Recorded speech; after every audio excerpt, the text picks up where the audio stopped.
Good evening friends and my dear students, welcome to our channel. मैं राजेंद्र मंडलोई आपका हमारे channel पर फिर से बहुत बहुत स्वागत करता हूं और ईश्वर से कामना करता हूं, प्रार्थना करता हूं और मैं उम्मीद भी कर रहा हूं कि आप अपने घर पर होंगे, सुरक्षित होंगे, अपना और अपने परिवार के सदस्यों का ध्यान रख रहे होंगे।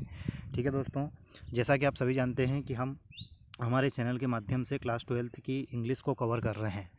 ठीक है, ग्रामेटिकल पोर्शन के कुछ स्टूडेंट्स मुझसे पूछ रहे थे कि सर ग्रामर वाले भी आप करवाइए, तो ग्रामर के लिए हमने ऑलरेडी वीडियोस अपलोड कर दिए हैं, जिसकी प्लेलिस्ट आपको मिल जाएगी। आप हमारे चैनल को सब्सक्राइब कर प्लेलिस्ट में देखेंगे तो वहाँ पर ग्रामर के आपको कम से कम 25 से 30 वीडियोस मिलेंगे, जिसमें इंपॉर्टेंट क्वेश्चंस, क्वेश्चन प्रैक्टिस, साथ ही पर्टिकुलर टॉपिक, चाहे वो नो सुनर देन हो, एक्टिव पैसिव हो, जो भी सो दैट हो, है ना, टू और टू का प्रयोग है, ये सारे पोर्शंस आपको वहाँ पर प्लेलिस्ट में मिलेंगे, जो मेरे माध्यम से इस हमारे चैनल के माध्यम से प्रोवाइड किए गए हैं।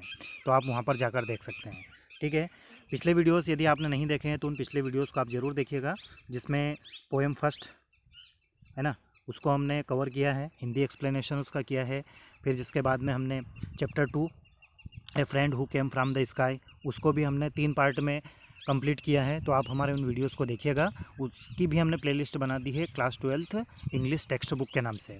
ठीक है दोस्तों, तो चलिए अब ज़्यादा टाइम वेस्ट ना करते हुए आज की वीडियो की शुरुआत करते हैं। और आज का हमारा टॉपिक है लेसन नंबर 3 क्लास 12th, है ना, कक्षा 12वीं में लेसन नंबर 3 है और उसका नाम है ए फादर्स लेटर, एक पिता का पत्र।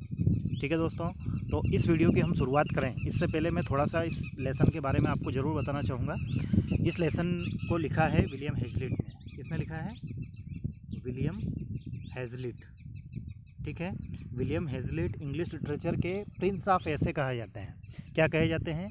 प्रिंस ऑफ ऐसे। ठीक है, और इनके बारे में ऐसा कहा जाता है कि इन्होंने जो ऐसे लिखे हैं उन ऐसों को की एक डिफरेंट काइंड ऑफ फिलोसॉफी है, एक अलग ही प्रकार की का दर्शन इनके ऐसे में होता है। तो वही ऐसे एक ऐसे है जिसका नाम है ए फादर्स लेटर। इसका एक नाम और है जो रियल इसका नेम है, वो नेम है a piece of advice. A piece of advice by a piece of advice to his son by William Hazlitt. ठीक है, एडवाइस का या सलाह का एक टुकड़ा हम कह सकते हैं। तो विलियम हेजलिट अपने पुत्र के लिए एक पत्र लिखता है ना, अपने पुत्र को एडवाइस देता है इस पत्र के माध्यम से कि वह जब स्कूल में प्रवेश करेगा या स्कूल ख़त्म होने के बाद में उसे क्या करना चाहिए, जीवन के अलग अलग पहलुओं पर उसे क्या करना चाहिए, सलाह के रूप में उसे वो कहता है। तो एक चीज़ और मैं ज़रूर आपको बताऊंगा कि ये जो लेसन है, ये लेसन का 100% जो है, मतलब इसकी लंबाई की अगर हम बात करें तो हमारे क्लास 12th में सिर्फ इसका 10% ही दिया हुआ है। कितना दिया हुआ है? 10%। बाकी ये और भी बहुत बड़ा है, लेकिन हमारे क्लास 12th में जो सिलेबस में है ये सिर्फ इसका इस पूरे लेसन का 10% ही दिया हुआ है। बाकी इसके आगे भी है, यदि आप पढ़ना चाहें तो मैं आपको प्रोवाइड करा दूंगा, लेकिन आपके क्लास 12th के स्टैंडर्ड और क्लास 12th के सिलेबस के अकॉर्डिंग इसमें जितना सिर्फ 10% दिया हुआ है, तो उसको ही हम अच्छे से पढ़ने का प्रयास करेंगे। ठीक है, चलिए आज के लेसन की शुरुआत करते हैं। और आपसे रिक्वेस्ट ज़रूर करूंगा कि आप हमारे इस वीडियो को, हमारे चैनल को ज़्यादा से ज़्यादा शेयर करें। आपके फ्रेंड्स, आपके क्लासमेट्स, आपके जो भी फ्रेंड सर्कल में है, कॉन्टैक्ट में है, उनके पास शेयर ज़रूर करेंगे। ठीक है दोस्तों, तो चलिए सबसे पहले कोटेशन पढ़ते हैं। At what stage does a child need the parents advice the most. इस एक लाइन से ही आप समझ जाएंगे कि इसका सार क्या है। किस स्टेज पर बच्चे को उसके पेरेंट्स की सलाह की आवश्यकता होती है, या किन परिस्थितियों में एक बच्चे को उसके माता पिता की सबसे ज़्यादा सलाह की ज़रूरत होती है, यही इस लेसन का सार है। तो विलियम हेजलिट अपने पुत्र को उस स्थिति में सलाह देता है जबकि वह स्कूल में प्रवेश करने के लिए जाता है। ठीक है, फर्स्ट टाइम जब वो स्कूल में प्रवेश करने जाता है तो उस समय वह उनको उस अपने बच्चे को सलाह देते हैं, वही इस लेसन में दिखाया गया है। देखिए चित्र में आपको समझ में आएगा, ये विलियम हेजलिट है, मीन्स एक स्टूडेंट के या एक बच्चे के पेरेंट्स कह सकते हैं, और ये स्टूडेंट है और ये इनके टीचर हैं। ठीक है, आप कीजिएगा, ये स्टूडेंट ही भी मान सकते हैं इसको, जो पत्र पढ़ रहा है। ठीक है, तो चलिए आप समझ गए होंगे चित्र के अनुसार। अब हम आज के इस लेसन की शुरुआत करते हैं। My dear little fellow. Little fellow यहाँ पर कौन है? विलियम हेजलिट का पुत्र है, ठीक है। मेरे वो पत्र है ये, तो पत्र में हम सबसे पहले लिखते हैं माय डियर लिटिल फेलो, मेरे प्रिय छोटे बच्चे, little fellow. You are now going to settle at school. अब तुम स्कूल में सेटल होने जा रहे हो। सेटल का अर्थ होता है बैठना या रहने जा रहे हो, हम कह सकते हैं। And may consider this as your first entrance into the world. और मैं ये समझता हूँ कि यह है जो तुम स्कूल में जा रहे हो, यह तुम्हारा दुनिया में पहला एंट्रेंस है, पहली एंट्री है, ठीक है। ऐसा विलियम हेजलिट कह रहे हैं अपने बेटे से। As my health is so indifferent. जैसा कि मेरी तबीयत अब ज़्यादा समय तक अच्छी नहीं रहेगी या अच्छी नहीं रहती है। एक वर्ड दिया गया है इनडिफरेंट, इस पर 1 नंबर डाला हुआ है जिसका अर्थ होता है, देखिए पहले नंबर दिया हुआ है तो इसको हम देखेंगे एडजेक्टिव है ये, एडीजे का अर्थ होता है एडजेक्टिव मतलब विशेषण।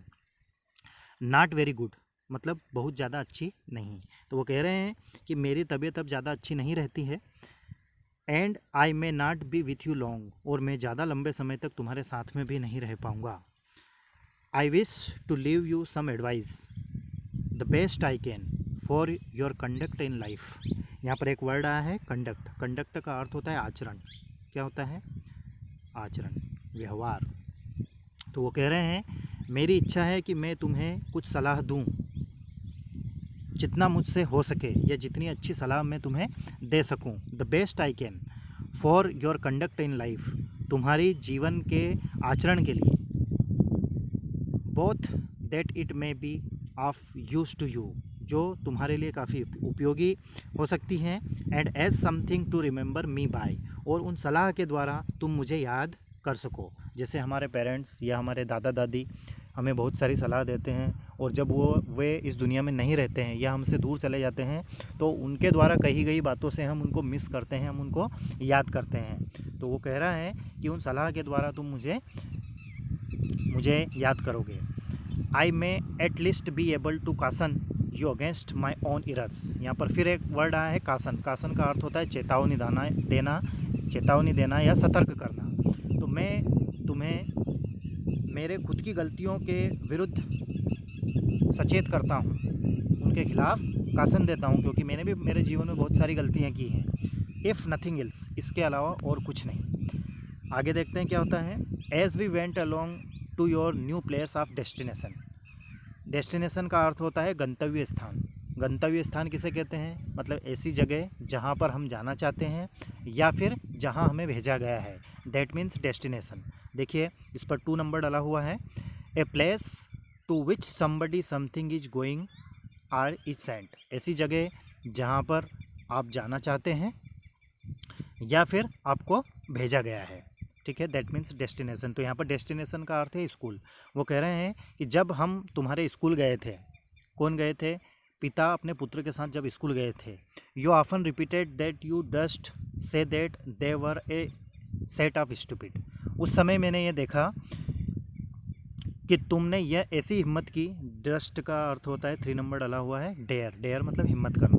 मैंने तुम्हें यह बार बार कहते हुए देखा कि वहाँ पर जो लड़के थे या टीचर्स थे या स्कूल के कर्मचारी थे, वो क्या हैं? ए सेट ऑफ स्टूपिड है, मतलब मूर्खों का एक समूह है।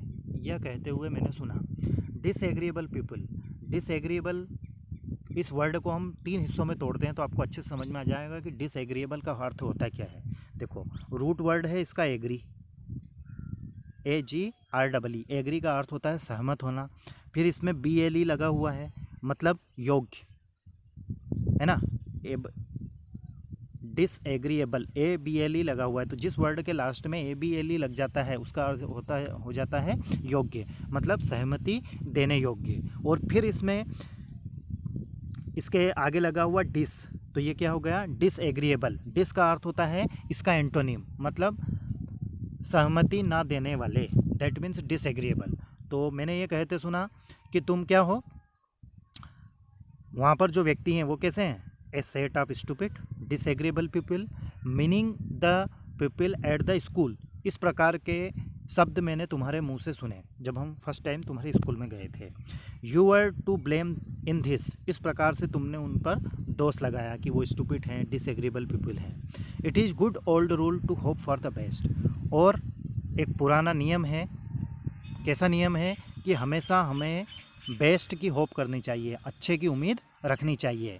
It is a good old rule to hope for the best. हमेशा बहुत अच्छे की उम्मीद करनी चाहिए। ऑलवेज माई डियर, हमेशा मेरे प्रिय। Believe things to be right till you find them to the contrary. यहाँ पर फिर एक नया वर्ड आया है, कॉन्ट्रेरी। कॉन्ट्रेरी का अर्थ होता है विपरीत। क्या अर्थ होता है? विपरीत। तो फिर विलियम हेजलिट अपने पुत्र को सलाह दे रहे हैं। एक सलाह तो उन्होंने यहाँ पर दी, it is a good old rule to hope for the best, कि हमेशा हमें अच्छाई की उम्मीद रखनी चाहिए। Always my dear believe things to be right, हमें हमेशा वस्तुएं या चीज़ें अच्छी हैं इस पर विश्वास करना चाहिए। Till you find them to the contrary, जब तक कि तुम अच्छी के विपरीत उनमें प्राप्त ना कर लो। मतलब कोई सी चीज़ अच्छी है, हम ये मान रहे हैं, और तब तक हमें उस पर अच्छाई का ही विश्वास करना चाहिए जब तक कि वह गलत साबित ना हो या अच्छी के विरुद्ध साबित ना हो। कॉन्ट्रेरी का अर्थ होता है विपरीत। एंड इवन देन, इसके अलावा, इंस्टीड ऑफ, इसके अलावा अगले पेज पर देखिए, irritating your self against them. Irritating का अर्थ होता है क्रोध करना, है ना, चिड़चिड़ापन लाना। मतलब तुम स्वयं को उनके खिलाफ, स्वयं को क्रोध में ना लाओ और स्वयं से चिड़चिड़ापन ना रखो। Endure to put up with them as well you can. Endure का अर्थ होता है, देखिए इस पर 4 नंबर डाला हुआ है, इसका अर्थ होता है to try very hard to do something, मतलब बहुत अधिक प्रयास करना। तो कह रहे हैं अपने पुत्र को, endure to put up with them as well as you can, मतलब जितना तुम कर सको उतना प्रयास तुम्हें यह करना है कि तुम उनमें अच्छाइयाँ ढूंढना है। If you can not alter them, यहाँ पर फिर एक वर्ड आया है ALTER, अल्टर। अल्टर का मीनिंग क्या होता है, जो हमने पिछली कक्षा में पढ़ा है वो आपको मुझे कमेंट्स करके बताना है। पिछली कक्षा में हमने वर्ड पढ़ा है अल्टर, उस अल्टर का मीनिंग क्या है वह आपको मुझे कमेंट्स करके बताना है। आज का होमवर्क आपके लिए ये है, ठीक है। बाकी यहाँ पर जो मीनिंग है वो तो मैं आपको बताऊँगा। If you can not alter them, alter का अर्थ होता है बदलना। जैसे कोई आपका फ्रेंड है, वो फ्रेंड यदि उसकी कुछ गलत आदतें हैं तो हम चाहते हैं कि हमारे फ्रेंड की गलत आदतों को हम बदल दें, दैट मीन्स अल्टर। तो वो कह रहे हैं if you can not alter them, यदि तुम उन्हें नहीं बदल पाओ। यहाँ पर अल्टर का अर्थ क्या है? बदलना। देखो 5 नंबर डाला हुआ है, तो हम नीचे देखेंगे। अल्टर का अर्थ होता है टू बिकम डिफरेंट, परिवर्तित होना। To make somebody something different, मतलब किसी को बदल देना।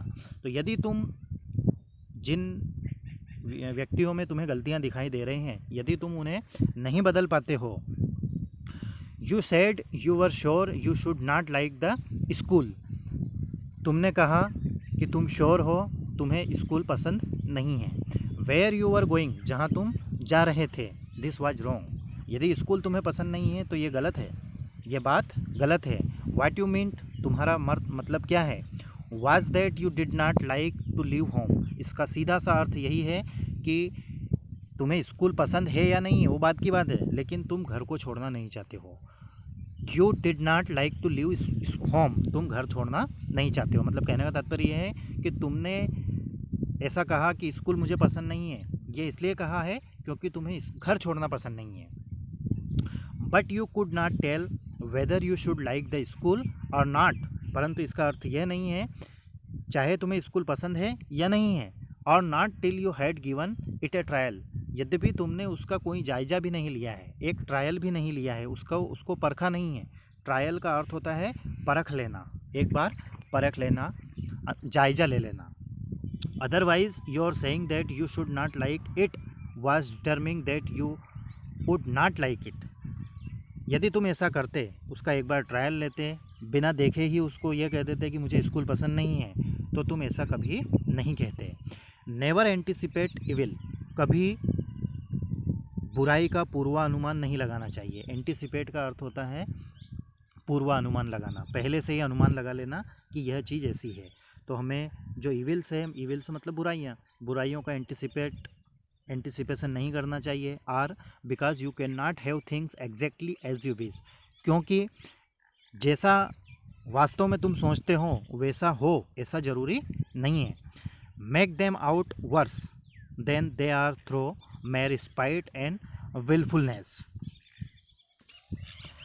Make them out worse than they are through mere spite and wilfulness. देखिए फिर यहाँ पर नए वर्ड आए हैं। स्पाइट का अर्थ होता है दूसरों को हानि पहुँचाने की इच्छा रखना, और अगला वर्ड है विलफुलनेस, इसका अर्थ होता है मनमानी करना। क्या अर्थ होता है? मनमानी करना। ठीक है, एक फिर आपके लिए होमवर्क दे रहा हूँ। यहाँ पर वर्ड आया है वर्स, WORSE। ठीक है, और इसके बाद में दिया गया है THN। तो आपके अनुभव या अभी तक आपने जितना भी नॉलेज ग्रहण किया है उसके हिसाब से आपको बताना है कि ये दोनों जो है ये कौन सी डिग्री में है, या जो ये वर्ड है ये कौन सी डिग्री का है और इसका अर्थ क्या है। फिलहाल मैं आपको इस सेंटेंस का अर्थ बताता हूँ। Make them out worse than they are through mere spite and wilfulness. यदि तुम अपने आप से जो बुराइयां हैं उनको यदि बाहर निकाल देते हो, तो जो स्पाइट है मतलब दूसरों को हानि पहुंचाने वाली और मनमानी करना है, इन चीज़ों को यदि आप बाहर निकाल देते हैं तो। नेक्स्ट है you seemed at first to take no notice of your school fellows. Seemed, SEEM, seem का अर्थ होता है प्रतीत होना।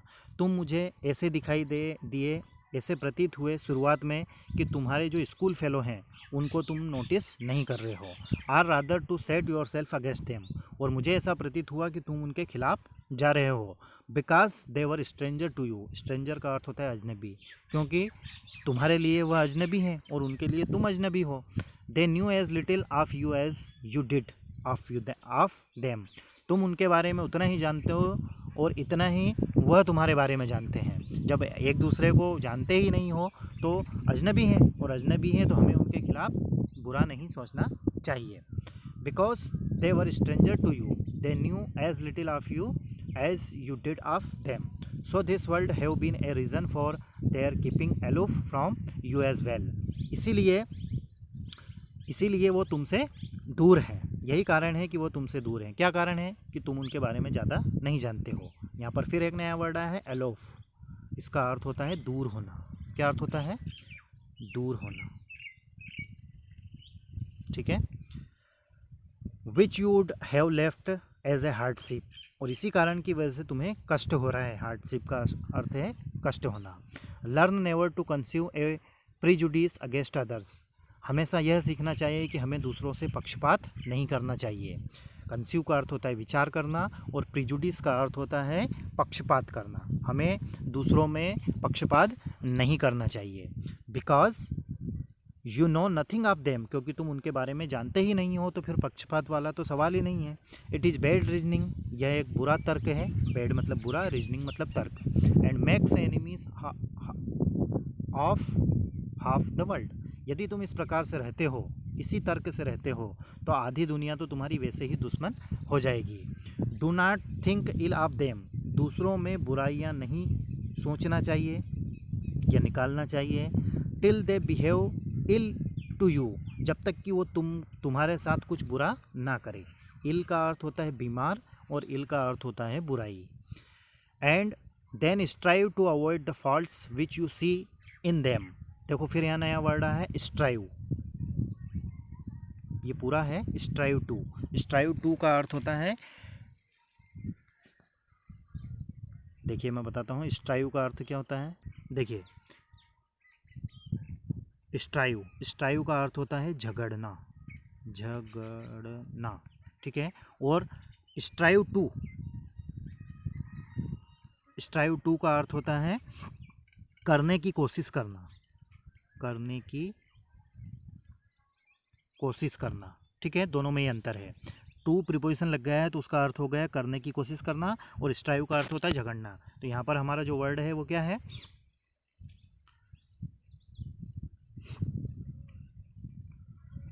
And then strive to avoid the faults which you see in them, हमें क्या करने की कोशिश करना चाहिए? उन दूसरों में जो फॉल्ट्स हैं, दूसरों में जो गलतियां हैं, उनको टालने की या दरकिनार करने की, अवॉइड करने का प्रयास हमें करना चाहिए। This will disarm their hostility, hostility का अर्थ होता है शत्रुता या द्वेष, और डिज़ार्म का अर्थ होता है असर कम कर देना। तो यदि इस प्रकार की सोच हम रखते हैं तो दूसरे व्यक्ति यदि हमसे हॉस्टिलिटी रखते हैं तो उसके असर को हम कम कर सकते हैं। Then pique or resentment or complaint, और इसी के आधार पर हम then pique or resentment or complaint, pique पर 8 नंबर डला हुआ है और इसका अर्थ होता है, देखिए हम नीचे देखते हैं, इसका अर्थ होता है एनोयंस का अर्थ होता है चिड़, or bitter feeling that you have usually because your pride has been hurt. यदि आपके ईगो को, आपके प्राइड को यदि हर्ट होता है तो उस समय हमारे अंदर जो फीलिंग आती है, मतलब हम चिढ़ जाते हैं, तो इसका अर्थ क्या होता है एनोयंस, एनोयंस का अर्थ होता है चिढ़। और रिसेंटमेंट, रिसेंटमेंट का अर्थ होता है मनमानी करना, माफ़ कीजिएगा, एक बार इसको कंफर्म कर लेते हैं। एंड कंप्लेंट, तो यदि हम दूसरों में गलतियां नहीं ढूंढते हैं तो हमारा पिग, रिसेंटमेंट और कंप्लेंट, इसको और शत्रुता हम कम कर सकते हैं। ठीक है दोस्तों, तो उम्मीद करता हूं कि आपको हमारा ये वीडियो अच्छा लगा होगा। हमारा ये वीडियो आपको कैसा लगा आप कमेंट्स करके मुझे ज़रूर बताएं।